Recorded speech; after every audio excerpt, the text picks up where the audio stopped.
हरे कृष्ण राधे राधे। श्री दिवाकर जी का जन्म राजस्थान के देवासा ग्राम में हुआ था। उनके पिता श्री करमचंद वैश्य परम भगवत भक्त थे। श्री दिवाकर जी की पितामही भी बड़ी उदार हृदय और साधु सेवी थी। इस प्रकार श्री दिवाकर जी में भक्ति के संस्कार उनके रक्त में ही विद्यमान थे।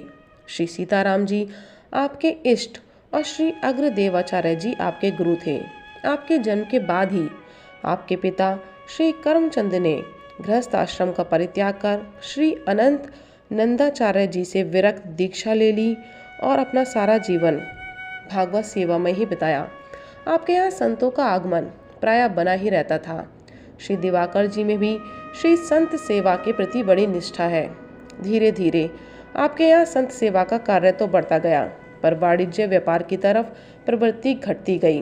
फलस्वरूप अर्थाभाव हो गया।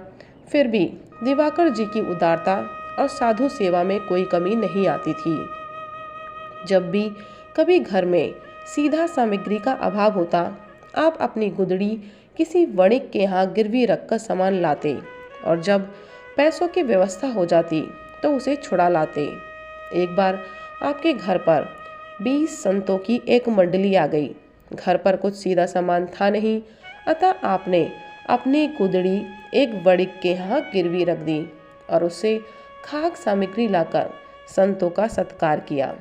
संयोग की बात, इस बार पैसों की व्यवस्था न हो सकी और आप गुदड़ी छुड़ा न पाए। धीरे धीरे समय बीतता गया। शीत ऋतु आ गई, फिर कड़ाके की सर्दी पड़ने लगी। एक दिन आप सर्दी से कांपते हुए वणिक के यहाँ गए और उससे निवेदन किया कि मुझे शीत ऋतु भर के लिए गुदड़ी वापस कर दो। जैसे ही पैसे की व्यवस्था होगी मैं आपका कर चुका दूंगा। परंतु गुदड़ी वापस करने की कौन कहे, वणिक ने पैसे के बिना इनसे सीधे मुंह बात भी नहीं की। भागवत इच्छा समझकर आप वापस लौट आए।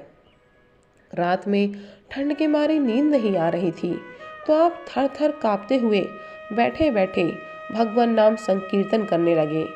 भगवान से भक्त का ये कलेश देखा न गया। वे स्वयं एक रजाई लेकर आए और चुपचाप इन्हें उड़ा दिया। दूसरे दिन वणिक ने जब इन्हें नई रजाई ओढ़े देखा तो क्रोध में भरकर बोला, मेरे पैसे तो दिए नहीं और अपने लिए नई रजाई बनवा ली। ऐसा कहकर उस निर्दयी वणिक ने इनकी रजाई छीन ली। रात में ये फिर थर थर कांपते भगवान नाम संकीर्तन करने लगे। ठंड के कारण नींद तो आ ही नहीं रही थी।